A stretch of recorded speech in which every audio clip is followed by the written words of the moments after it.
Selamat pagi adik-adik. Hari ini bersama dengan Kak Mary kita akan mendengarkan firman Tuhan. Sebelum kita mendengar firman Tuhan, kita berdoa dulu ya adik-adik. Mari kita berdoa. Terima kasih Bapa atas berkat dan anugerah hingga saat ini Engkau berikan kepada kami. Bapa, sebentar kami mau mendengar firman-Mu, berkatilah kami agar dalam kehidupan kami bisa melakukan kehidupan kami sesuai dengan firman-Mu. Terima kasih Bapa. Amin. Nah, adik-adik, kita akan mendengar firman Tuhan. Adik-adik udah pasti dong siapkan Alkitabnya. Yuk, kita akan membuka Alkitab kita. Kita buka Alkitab kita dari Hakim-Hakim 2 ayat 6 sampai 16.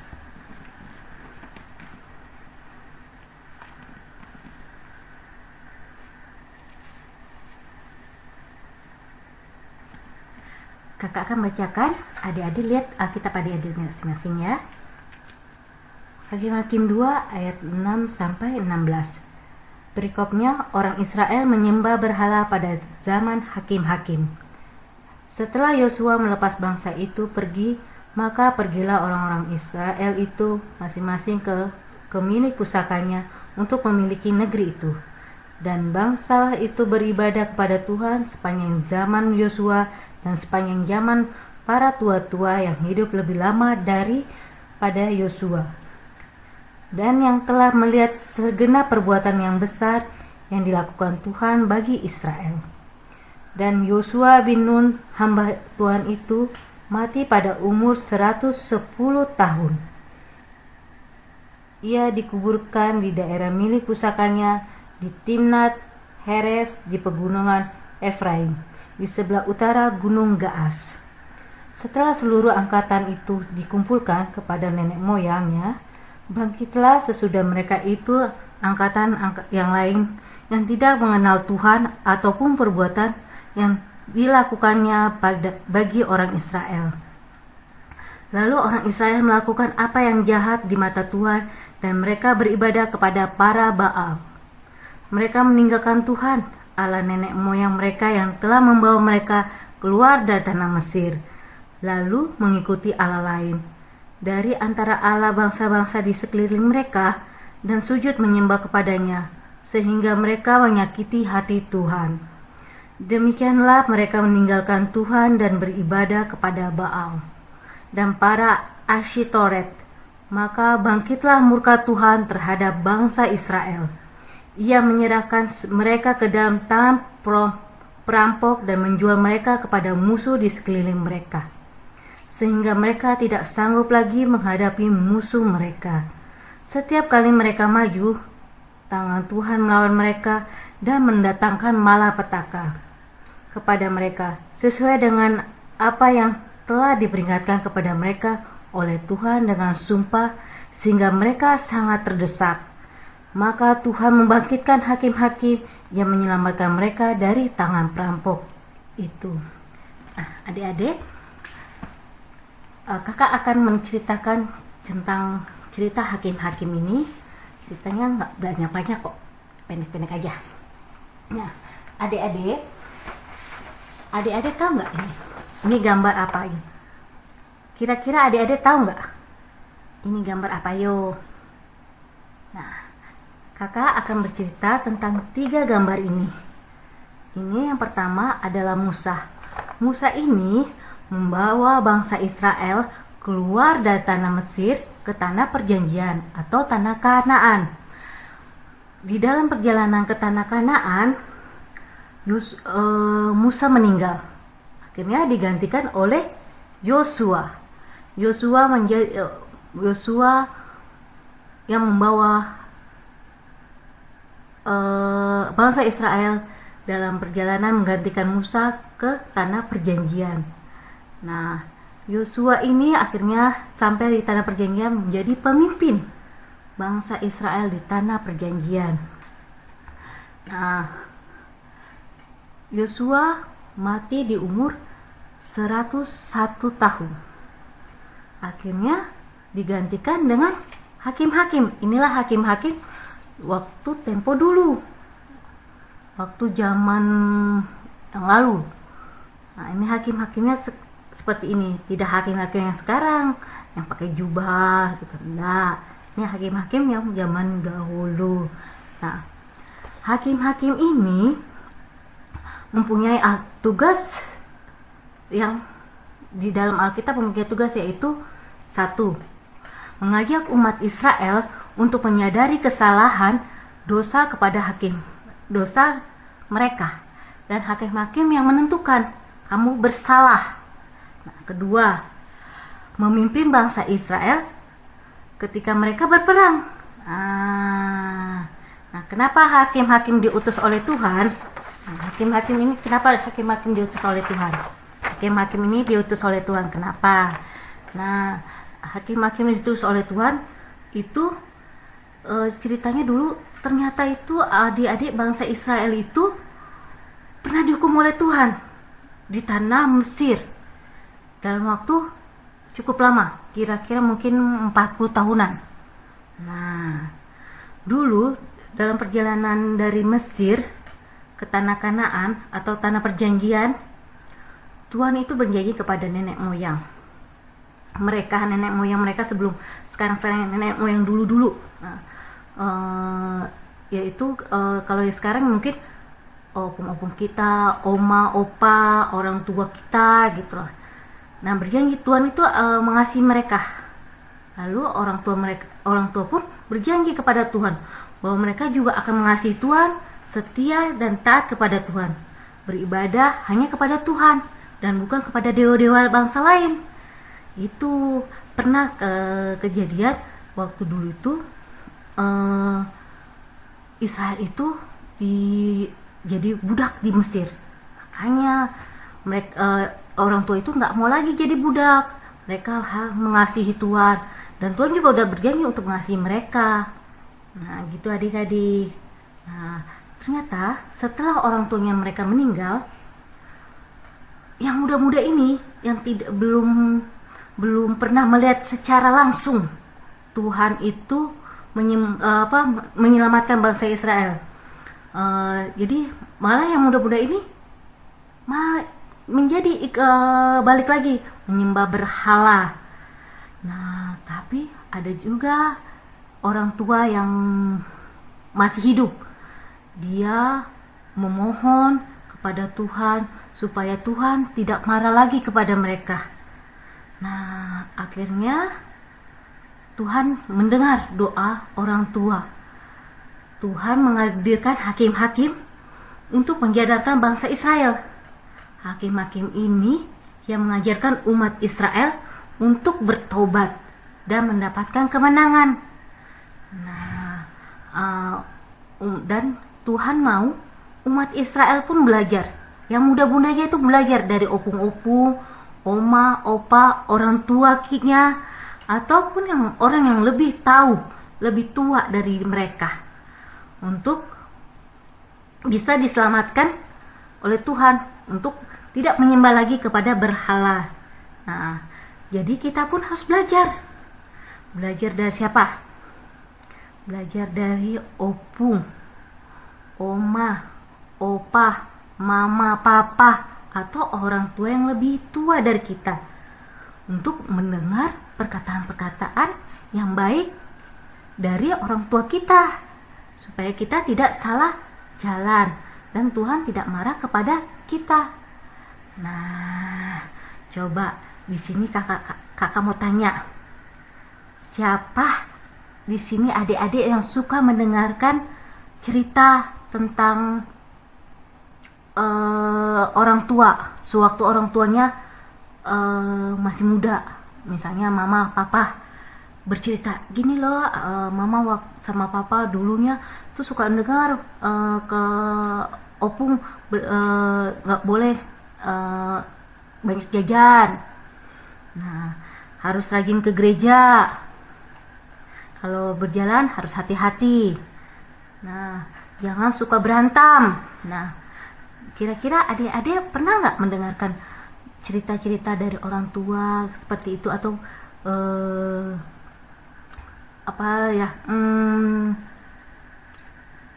motivasi untuk adik-adik tidak melakukan kesalahan, biar adik-adik semakin disayang sama orang tua, lebih disayang Tuhan. Nah, jangan adik patungnya pas adik lagi butuh. Ayo, pasti di sini kakak pasti di sini adik-adik pernah kalau udah sakit atau mau ujian pasti deh berdoa sama Tuhan. Tuhan, biarkanlah aku lulus ujian ini. Tuhan, sembuhkanlah sakitku. Nah, itu tidak boleh. Adik-adik harus senantiasa berdoa pada Tuhan, dengar-dengar kata orang tua, dengar-dengar kata oma, opa, opung juga gitu, atau orang yang lebih tua, biar kita bisa disayang sama Tuhan. Nah dari sini tuh adik-adik harus taat juga berdoanya, jangan pas di saat perlu. Kakak kakak juga mau bilang nih, mungkin di zaman sekarang ini adik-adik tidak menyembah berhala, tapi adik-adik menyembahkan sesuatu seperti gadget.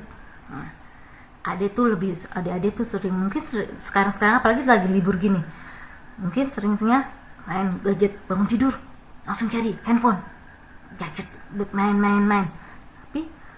Tapi akhirnya adik lupa, malas makan, malas mandi, bangun tidur nggak pernah lagi berdoa, nggak, baru pas hari Minggu malas ke sekolah Minggu, mau mendengarkan khotbah.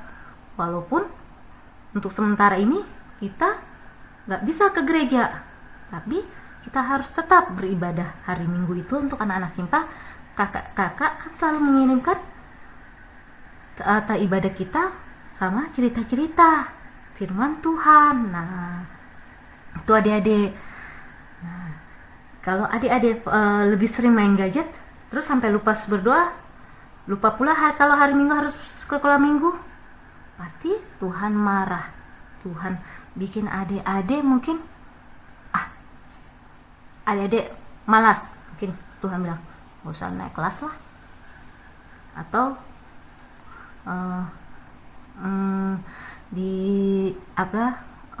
Tuhan bilang udahlah, dia nggak sayang aku lagi, biarkan dulu dia lebih penting ini. Nanti kalau udah sakit pasti datang ke aku, dan Tuhan pasti situ langsung menyentil. Adik-adik nggak boleh kalau pas baru sakit baru datang ke Tuhan. Itu sebenarnya nggak boleh. Tuhan tidak menginginkan seperti itu, dan mama papa juga tidak mau begitu. Adik-adik harus taat, adik-adik harus patuh, adik-adik tuh harus selalu ingat kalau hari Minggu harus sekolah Minggu. Walaupun untuk sekarang ini sekolah Minggunya masih di rumah ya bener kan? Nah, kakak-kakak juga mau adik-adik lalu taat kepada Tuhan. Nah, itu kalau adik-adik udah sering main gadget, itu berarti kan adik-adik memberhalakan patung, memberhalakan sesuatu. Bukan patung, memberhalakan sesuatu. Nah, bisa ya kan? Mulai sekarang adik-adik harus kurangin untuk bermain gadget. Paling enggak bantu orang tua sekarang ini. Walaupun sekarang ini kita lagi libur, bangun tidur kita harus berdoa dulu, rapikan kamar kita, rapikan tempat tidur kita, bantu orang tua kita. Nah, kalau pas hari Minggu kita langsung mandi, bangun tidur berdoa, mandi, pakaian rapi, kita ibadah Himpa. Nah, jadi kakak-kakak di sini minta sama adik-adik mulai sekarang, marilah jadi anak-anak yang dengar-dengar kata orang tua, kata orang yang lebih tua dari kita, ataupun kata-kata dari Tuhan, supaya Tuhan senang dan kita semakin disayang sama Tuhan, disayang juga sama orang tua, opung, oma, opa, dan sama saudara-saudara lainnya. Oke, inilah dari sinilah kakak minta, dari sekarang ini kakak minta ke adik-adik kurangin main gadgetnya. Kalau belajar harus berdoa dulu, kerjakan pekerjaan rumah, dengar-dengar kata orang tua, ya Dede ya. Amin.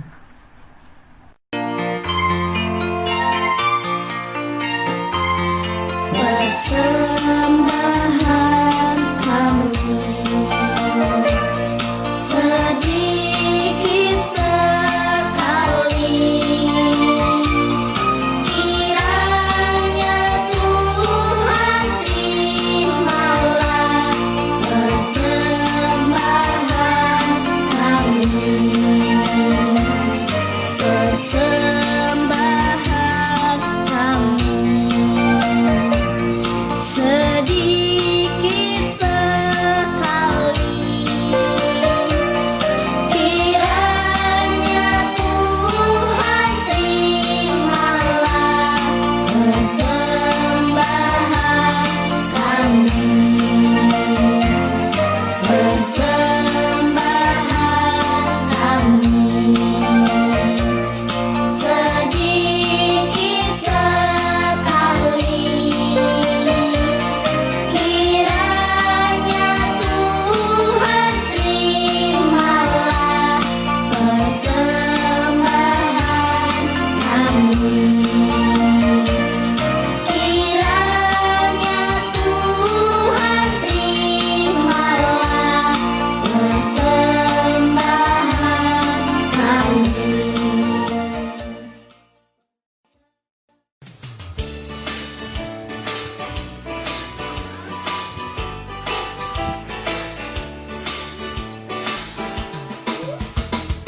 Aku istimewa,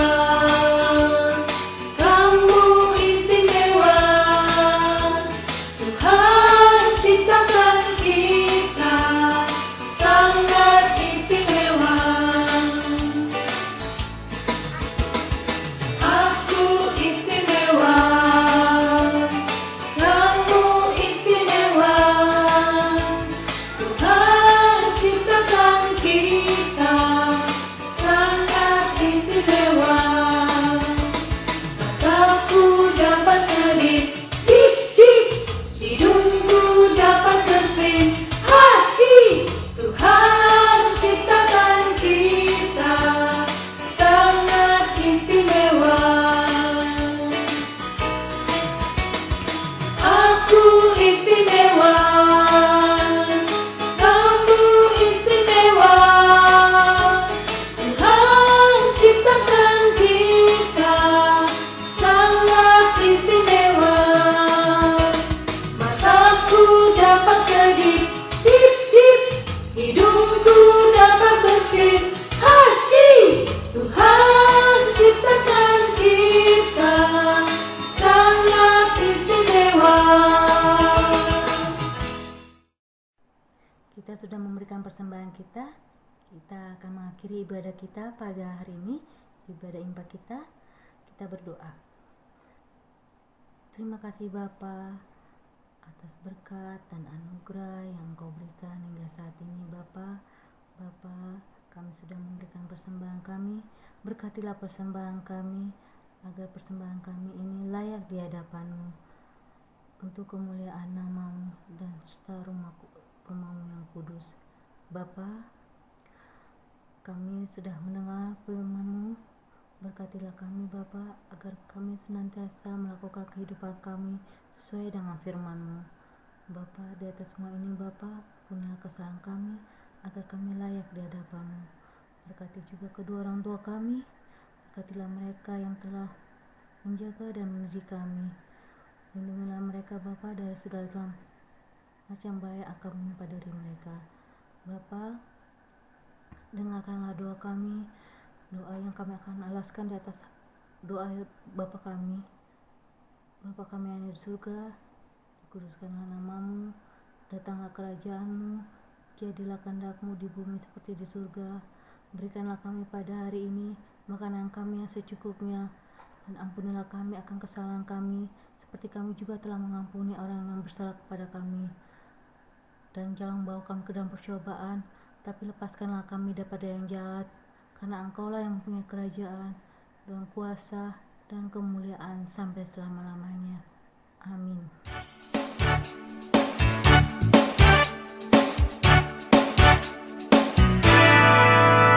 Satu jalan kebenaran menuju hidup yang kekal. Di dalam